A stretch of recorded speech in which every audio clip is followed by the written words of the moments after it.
the paradise of the gods. In no other country is religion so powerful or so important as in India. If the Hindus have permitted alien governments to be set up over them again and again, it is partly because they did not care much who ruled or exploited them, natives or foreigners. Religion was the crucial matter, not politics. The soul, not the body. Endless later lives, rather than this passing one. When Ashoka became a saint, and Akbar almost adopted Hinduism, the power of religion was revealed over even the strongest men. In our century, it is a saint, rather than a statesman, who, for the first time in history, has unified all India.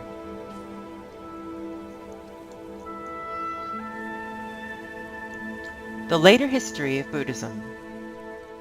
The Zenith of Buddhism. The two vehicles. Mahayana. Buddhism, Stoicism, and Christianity. The decay of Buddhism. Its migrations. Ceylon, Burma, Turkestan, Tibet, Cambodia, China, Japan. 200 years after Ashoka's death, Buddhism reached the peak of its curve in India. The period of Buddhist growth, from Ashoka to Harsha, was in many ways the climax of Indian religion, education, and art. But the Buddhism that prevailed was not that of Buddha.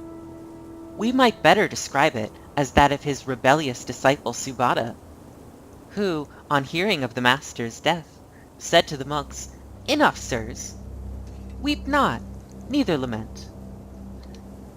We are well rid of the great Samana. We used to be annoyed by being told, 'This beseems you, this beseems you not.' But now we shall be able to do whatever we like, and what we do not like, that we shall not have to do." The first thing they did with their freedom was to split into sects. Within 2 centuries of Buddha's death, 18 varieties of Buddhistic doctrine had divided the master's heritage. The Buddhists of South India and Ceylon held fast for a time to the simpler and purer creed of the founder, which came to be called Hinayana, or the lesser vehicle. They worshiped Buddha as a great teacher, but not as a god. In their scriptures were the Pali texts of the more ancient faith. But throughout northern India, Tibet, Mongolia, China, and Japan, the Buddhism that prevailed was the Mahayana, or the greater vehicle, defined and propagated by Kanishka's council. These politically inspired theologians announced the divinity of Buddha, surrounded him with angels and saints, adopted the yoga asceticism of Patanjali, and issued in Sanskrit a new set of holy writ which, though it lent itself readily to metaphysical and scholastic refinements, proclaimed and certified a more popular religion than the austere pessimism of Shakyamuni. The Mahayana was Buddhism softened with Brahmanical deities, practices, and myths, and adapted to the needs of the Kushan Tatars and the Mongols of Tibet, over whom Kanishka had extended his rule. A heaven was conceived, in which there were many Buddhas, of whom Amida Buddha, the Redeemer, came to be the best beloved by the people. This heaven, and a corresponding hell, were to be the reward or punishment of good or evil done on earth, and would thereby liberate some of the king's militia for other services. The greatest of the saints in this new theology were the Bodhisattvas, or future Buddhas, who voluntarily refrained from achieving the nirvana, here freedom from rebirth, that was within their merit and power, in order to be reborn into life after life, so that others could be helped to find the way.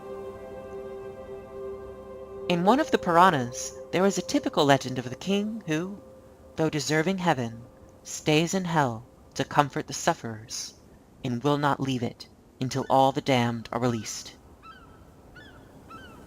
As in Mediterranean Christianity, these saints became so popular that they almost crowded out the head of the pantheon in worship and in art.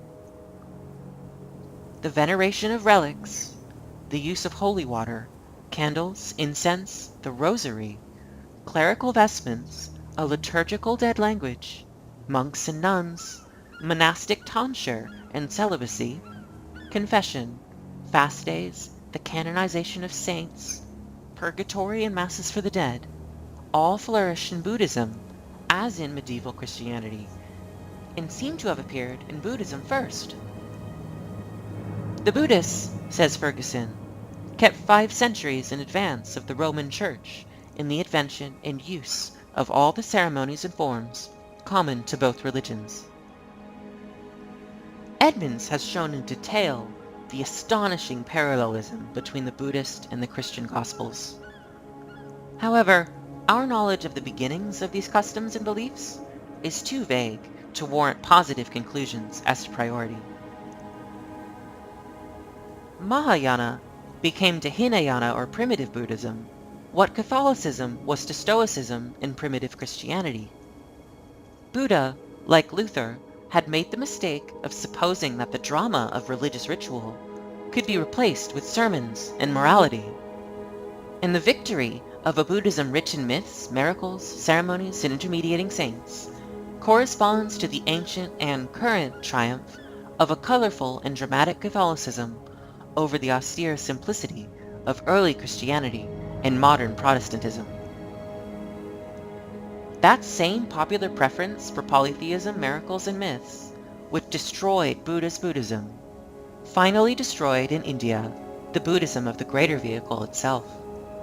For, to speak with the hindsight wisdom of the historian, if Buddhism was to take over so much of Hinduism, so many of its legends, its rites, and its gods, soon very little would remain to distinguish the two religions, and the one with the deeper roots, the more popular appeal, and the richer economic resources and political support would gradually absorb the other.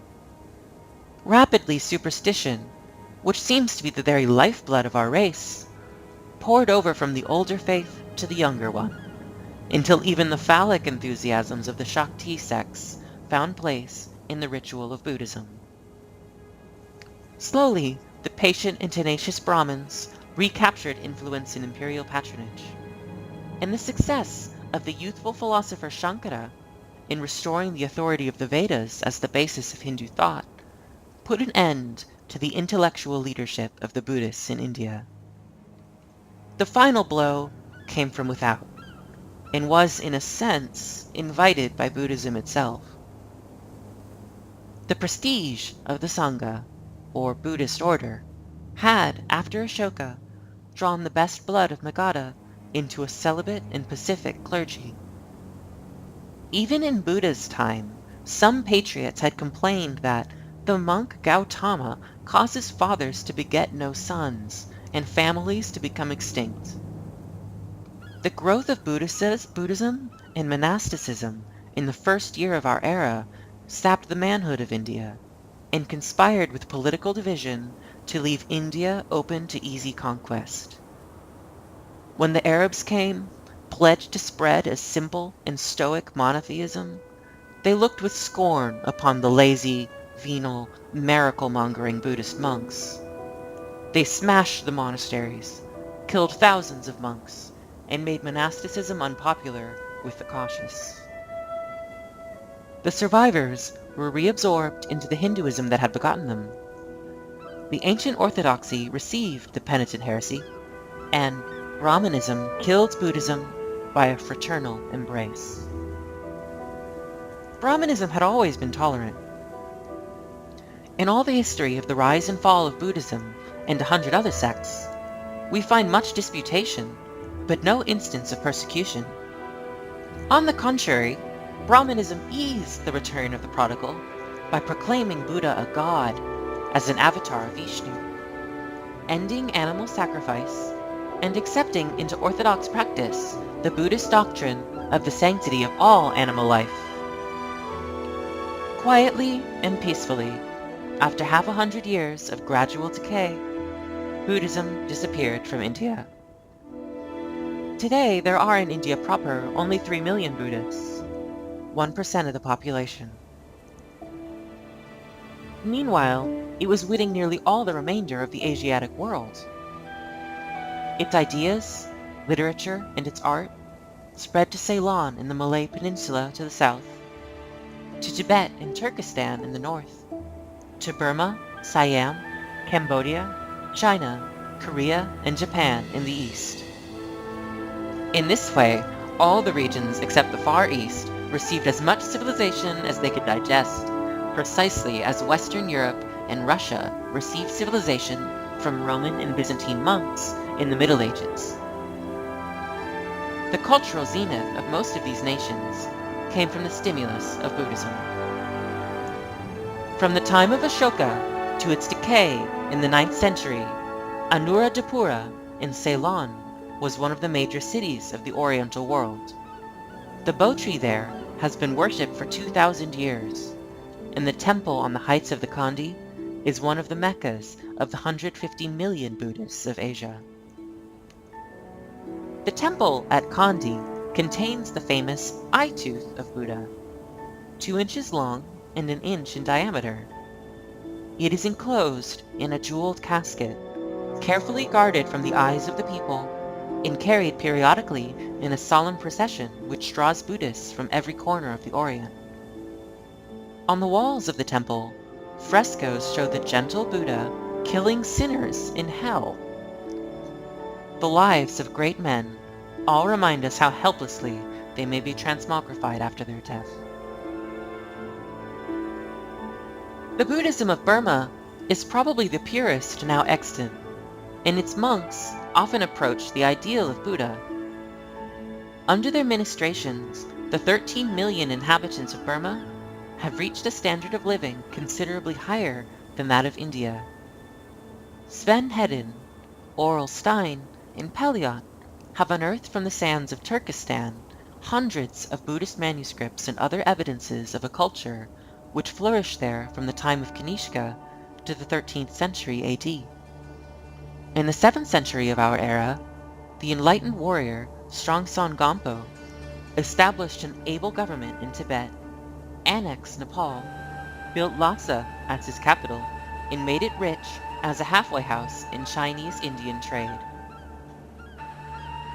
Having invited Buddhist monks to come from India and spread Buddhism and education among his people, he retired from rule for 4 years in order to learn how to read and write, and inaugurated the Golden Age of Tibet. Thousands of monasteries were built in the mountains and on the Great Plateau, and a voluminous Tibetan canon of Buddhist books was published in 333 volumes, which preserved for modern scholarship many works whose Hindu originals have long been lost. Here, eremitically sealed from the rest of the world, Buddhism developed into a maze of superstitions, monasticism, and ecclesiasticism, rivaled only by early medieval Europe. And the Dalai Lama, or all-embracing priest, hidden away in the great Potala monastery that overlooks the city of Lhasa, is still believed by the good people of Tibet to be the living incarnation of the Bodhisattva Avalokiteshvara. In Cambodia, or Indochina, Buddhism conspired with Hinduism to provide the religious framework for one of the richest ages in the history of Oriental art. Buddhism, like Christianity, won its greatest triumphs outside the land of its birth, and it won them without shedding a drop of blood.